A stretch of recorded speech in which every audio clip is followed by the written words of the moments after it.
Préparons le nouveau monde. Nous venons d'entrer dans l'ère du Verseau et vivons les derniers instants de l'âge de fer, ou Kali Yuga, comme certains l'appellent, et même si ces derniers instants à l'échelle cosmique paraissent durer une éternité pour nous qui sommes incarnés dans la chair, dans le temps linéaire terrestre.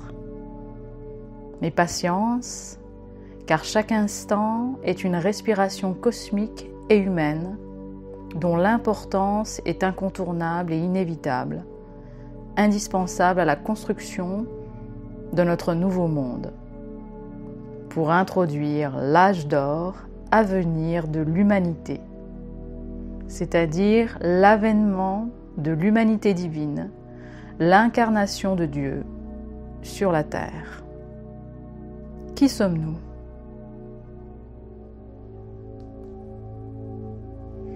Nous venons de traverser des millénaires à l'échelle de notre humanité adamique et des années à l'échelle individuelle dans l'expérience enrichissante qu'est l'incarnation sur la Terre, mais aussi dans l'introspection de nos vies par l'impact de nos expériences sur nous-mêmes et sur le monde qui nous entoure. Aujourd'hui, pour un certain nombre d'entre nous, nous pouvons déterminer avec plus ou moins de finesse qui nous sommes, c'est-à-dire notre identité humaine et notre identité divine, qui ne font qu'une aujourd'hui. Pour un certain nombre d'entre nous, nous savons maintenant que nous sommes divins, totalement divins, et que notre humanité est la partie individuelle et limitée qui nous permet d'expérimenter notre divinité infinie de manière singulière et enrichissante pour nous-mêmes et pour le tout, le cosmos tout entier. C'est ce que représente l'étoile de David, le sceau de Salomon, le divin et l'humain unis par le cercle de l'éternité dans la perfection cosmique.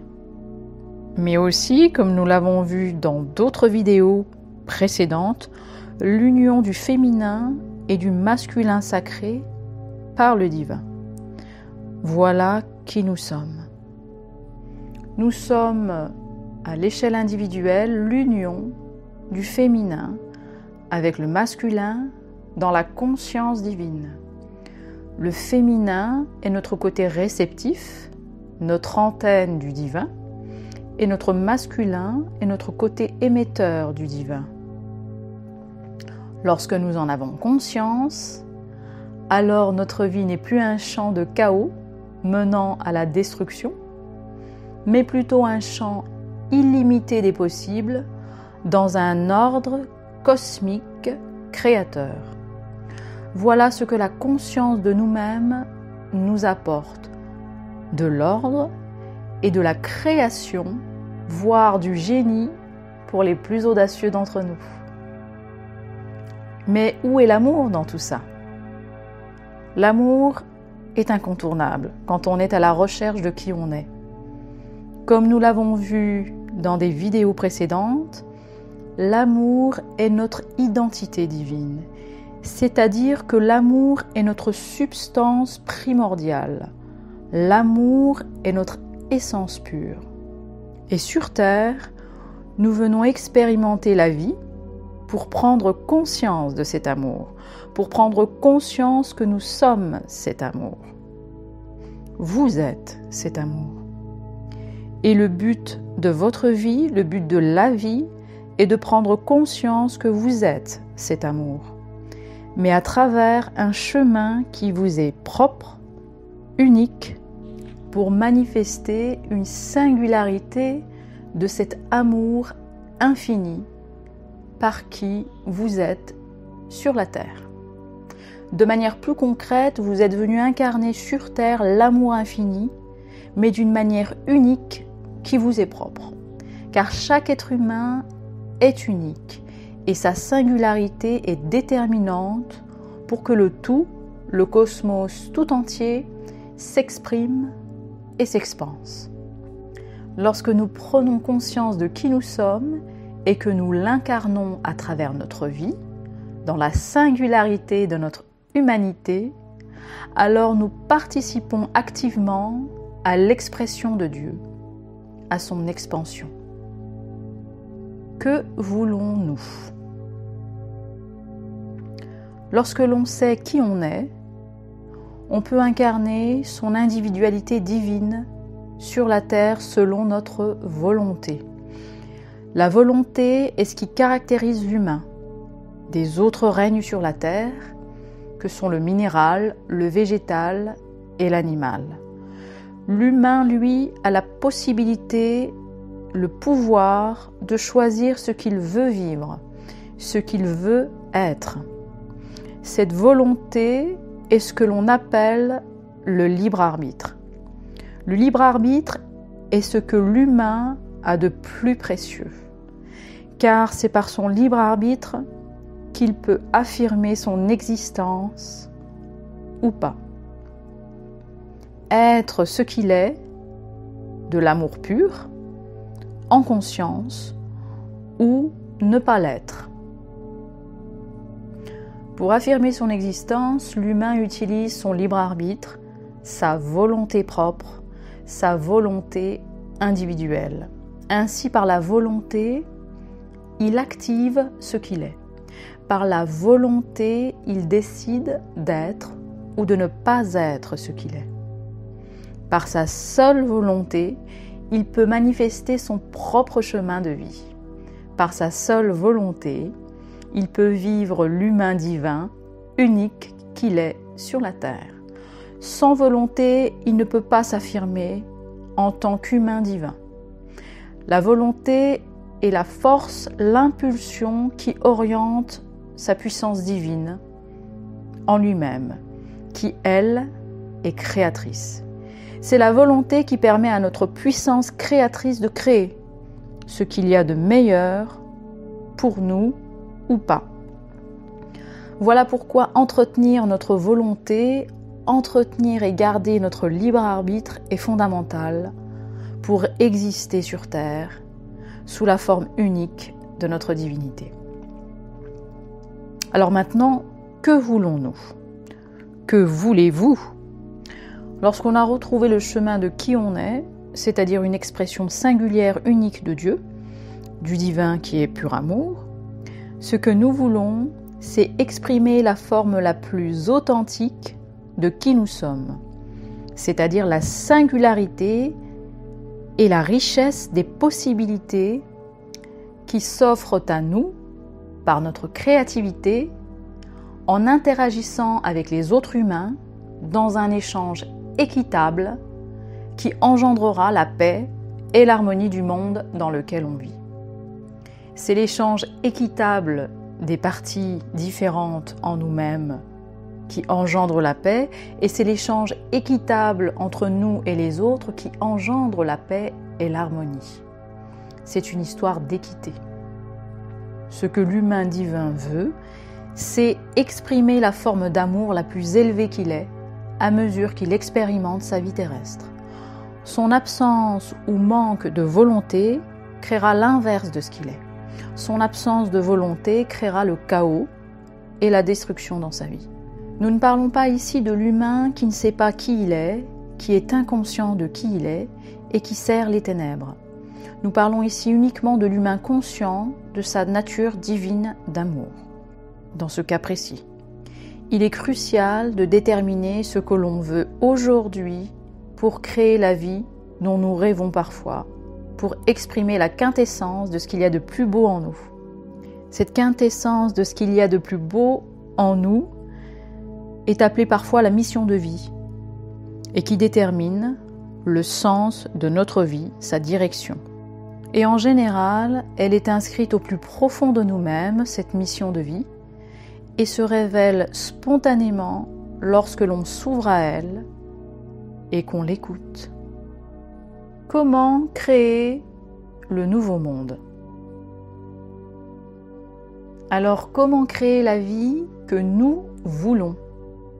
Le monde dont nous avons rêvé ou rêvons encore, où chaque être humain peut exprimer la richesse divine illimitée de ce qu'il est, avec des êtres humains qui partagent avec lui, et entre eux toutes ces richesses créées par l'amour, dans la paix et l'harmonie. Cela semble utopique, voire impossible, mais c'est pourtant ce que l'on est déjà en train de faire. Nous suivons un plan divin où l'humanité retrouve progressivement la conscience qu'elle a d'elle-même pour créer le monde de l'avènement du divin sur la terre. Ce plan divin n'est révélé que progressivement et partiellement, mais il se dessine grâce au concours des âmes, des volontés qui partagent ce qu'elles vivent et reçoivent en information et expérience. Mais beaucoup reste à faire encore, par le concours des volontés, des actions de nous, humains divins. Notre pouvoir créateur réside tout d'abord dans notre volonté. Une fois que l'on sait ce que l'on veut, pour nous, pour notre bien-être supérieur divin et pour le monde, alors nous pouvons orienter notre pouvoir créateur suivant deux phénomènes. Le premier, c'est le phénomène de la pensée. La pensée est créatrice. Ensuite, il y a le verbe. La parole est créatrice. Notre pouvoir créateur s'oriente ainsi et s'exprime par notre pensée d'abord et par la puissance des mots que l'on prononce et que l'on reçoit. Ensuite vient l'action. L'action est le reflet extérieur de notre pensée et de notre parole. L'action est le vecteur de notre pouvoir créateur qui s'active par notre pensée et notre parole. Voilà pourquoi la conscience est la clé de notre pouvoir créateur, car c'est dans notre conscience ou inconscience que le pouvoir créateur est activé par notre volonté. Notre puissance créatrice, c'est l'amour qui réside dans le cœur. Mais c'est bien la conscience qui oriente cette puissance créatrice d'amour qu'il y a dans notre cœur. Comme un aiguillage dans les chemins de fer, où l'aiguillage permet d'orienter le train à droite ou à gauche. La conscience, c'est comme un aiguillage de l'amour, la puissance créatrice qui réside dans notre cœur. Et suivant les chakras, la puissance créatrice réside donc dans le cœur, le chakra du cœur, et s'exprime ensuite par la pensée et la parole, donc par le chakra de la conscience, le 6e chakra, et le chakra de la gorge, qui est le 5e chakra. Pour résumer, le cœur ressent ce qui est bon pour soi. Et par la conscience, il décide de ce qu'il veut créer et qui vient de son cœur, et libère ensuite sa puissance créatrice en la canalisant, en la dirigeant par sa pensée et sa parole. Et ensuite, il agit en conséquence pour créer ce qui est bon pour lui. Le cœur ainsi ressent ce qui est bon pour soi. Seul le cœur est capable de savoir qui vous êtes. Seul le cœur sait ce qui est bon pour soi. C'est dans votre cœur que réside ce qu'on appelle la mission de vie. C'est dans votre cœur que réside ce qui est bon pour vous ou pas. Et par la conscience, on décide de ce qu'on veut créer et qui vient de notre cœur. La conscience va ainsi libérer la puissance créatrice générée par notre cœur, en la canalisant, en la dirigeant, par la pensée et la parole. Puis, on agit en conséquence pour créer ce qui est bon pour nous, pour soi. Ces étapes sont décortiquées pour mieux comprendre notre mécanisme et avoir un peu plus d'impact sur notre pouvoir créateur. Mais ces étapes sont très rapides, souvent de l'ordre de microsecondes, lorsque l'axe du cœur et de la conscience est de plus en plus fluide, purifié des entraves du passé. Voilà pourquoi se connaître, travailler sur soi, en se libérant des entraves du passé, permet de libérer cet axe de la création, de notre pouvoir créateur. Le nouveau monde se crée par la somme des cœurs et des volontés qui vivent la vie qui les reflète et s'unissent ensuite par les échanges et les partages entre eux dans l'équité, l'équilibre, qui sont source de paix et d'harmonie. Aujourd'hui, pour nombre d'entre nous, nous sommes prêts pour préparer le nouveau monde, le monde créé par nous, pour nous, humains divins.